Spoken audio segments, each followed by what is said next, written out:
अस्सलामुअलैकुम सामीन। 2 जुमादुल उखरा और 16 दिसंबर है। ख़बर का उन्वान है पार्लियामेंट पर दहशतगर्दाना हमला और हमारा मीडिया। आप सबको पता है कि पिछले दिन बुध के दिन पार्लियामेंट में हमला हुआ है, धुएं का अटैक हुआ है, दहशतगर्दाना हमला हुआ है। लेकिन हमारे मीडिया ने खुलकर इसको दहशतगर्दाना हमला नहीं कहा है। आज भी जो अल्फाज हैं, अब अटैक के अल्फाज भी बदल दिए हैं और अब ये अल्फाज लगाए हैं वो सुनने काबिल हैं। लोकसभा में स्मोक करे के साथ कूदे लोगों से जुड़े मामले में पहले अटैक कह रहे थे, लेकिन अब अटैक से भी करे पर आ गए हैं। आम आदमी ना कुछ समझेगा और ना कुछ कह पाएगा। बहरहाल मीडिया ने जो चाल चली है और जिस तरह इस मामले को हल्का बनाने की कोशिश की है वो सुनने काबिल है। पूरी खबर आप सुने। लोकसभा में स्मोक करे के साथ कूदे लोगों से जुड़े मामले में जांच करने वालों ने दिल्ली की एक अदालत को बताया कि इसके लिए जिम्मेदार ग्रुप देश में अराजकता पैदा करना चाहता था, गलत माहौल पैदा करना चाहता था। उनका इरादा सरकार को अपने मुतालबात को पूरा कराने के लिए मजबूर करना था। दिल्ली पुलिस की स्पेशल सेल अब मुबैना तौर पर इस मामले के मास्टरमाइंड ललित झा पर फोकस कर रही है। मामले के जानकार लोगों के मुताबिक कोर्ट को दिए गए रिमांड आवेदन में कोर्ट को जो पुलिस ने दरख्वास्त दी है उससे पता चलता है कि सभी मुलजिम कई बार मिले हैं और साजिश को अंजाम दिया है। लोकसभा स्मोक करे के साथ कूदे लोगों से जुड़े मामले में जांच करने वालों ने 24 घंटे पहले दिल्ली की अदालत को ये बातें बताई हैं।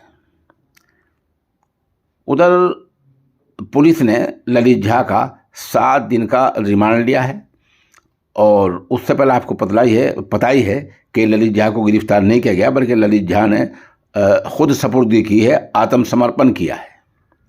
दिल्ली पुलिस की स्पेशल सेल अब मुबैना तौर पर ललित झा से जुड़े 2 लोगों के किरदार की जांच कर रही है। ये मुबैना तौर पर हम नहीं कह रहे हैं, बल्कि हिंदी अखबारात ने, कौमी मीडिया ने यही लफ्ज़ लगाए हैं, कथित तौर पर।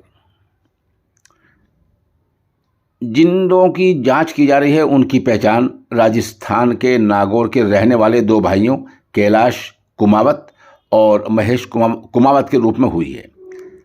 जांच करने वालों ने फादिल जज हरदीप कौर को एक रिमांड आवेदन अर्जी सौंपी, जिसमें कहा गया कि झा ने मुबैना तौर पर मामले में खुद को शामिल होने की बात कबूल कर ली है। इस मामले से वाकिफ़कार लोगों के मुताबिक अर्जी से पता चला कि सभी मुलजिम कई बार मिले और साजिश को अंजाम दिया। पुलिस ने कोर्ट में दी गई अर्जी में कहा गया कि झा ने खुलासा किया कि वह देश में नापसंदीदा माहौल पैदा करना चाहता था ताकि सरकार को अपनी मांगों को पूरा करने के लिए मजबूर कर सके। गौरतलब है कि बुध के दिन लोकसभा में हुए घुसपैठ 2001 के पार्लियामेंट में हमले की बरसी पर हुई है।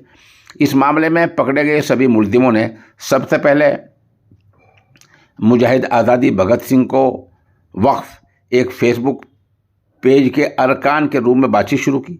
बाद में उन्होंने भारतीय जनता पार्टी के मेंबर पार्लियामेंट प्रताप सिम्हा से हासिल विजिट पास का इस्तेमाल करके वो पार्लियामेंट में पहुंच गए और वो मुबैना तौर पर वो हमले को अंजाम दिया। पूछताछ के दौरान ललित झा ने मुबैना तौर पर पुलिस को बताया कि पार्लियामेंट में घुसपैठ के कुछ घंटों के बाद उसने सभी 5 मोबाइल बर्बाद कर दिए, नष्ट कर दिए हैं। उसने दावा किया कि उसने कुछ फेंक दिए हैं और कुछ को जला दिया है। एक जांच अफसर ने सहाफ़ियों को कहा कि झा ने ग्रुप के चैट और संचार के ताल्लुक में सबूत के इम्कानों को ख़त्म करने के लिए फ़ोन को बर्बाद किया है। अर्जी में कहा गया कि झा पर शुबा था कि जब वह बस से जयपुर गया था तो उसने मोबाइल फ़ोन बर्बाद कर दिए थे। उसने मुबैना तौर पर दिल्ली वापस आते वक्त अपना मोबाइल फ़ोन भी फेंकने की बात कबूल की है। बहरहाल हमारा कहने का मतलब ये है कि मामला ये बहुत अहम है। ये मामला मामूली नहीं है, गैर मामूली मसला है।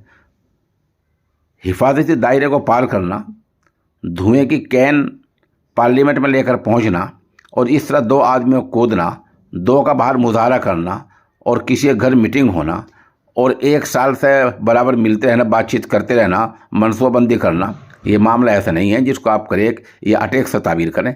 ये सही मानों में दहशतगर्दी की साजिश है। इसको हल्के में नहीं लेना चाहिए और इसकी मुकम्मल जांच होनी चाहिए और इसकी जांच किसी सिटिंग हाई कोर्ट के जज से, जो मौजूदा हाई कोर्ट के जज हैं, उनकी देख रेख में, उनकी निगरानी में होनी चाहिए। और जांच इस एतबार से होनी चाहिए कि हाई कोर्ट के जो फाजिल जज साहब हों, इसमें शरीक हों, उनको कमांड की और हिदायत की और हुक्म की मुकम्मल इजाज़त हासिल हो। तब जाकर इसका इंकिशाफ हो पाएगा कि मामला कहाँ से चला है, क्या था और क्या नहीं था और मामले का अंजाम क्या हुआ है और क्या होना था। पूरी बात तभी जाकर सामने आ सकती है।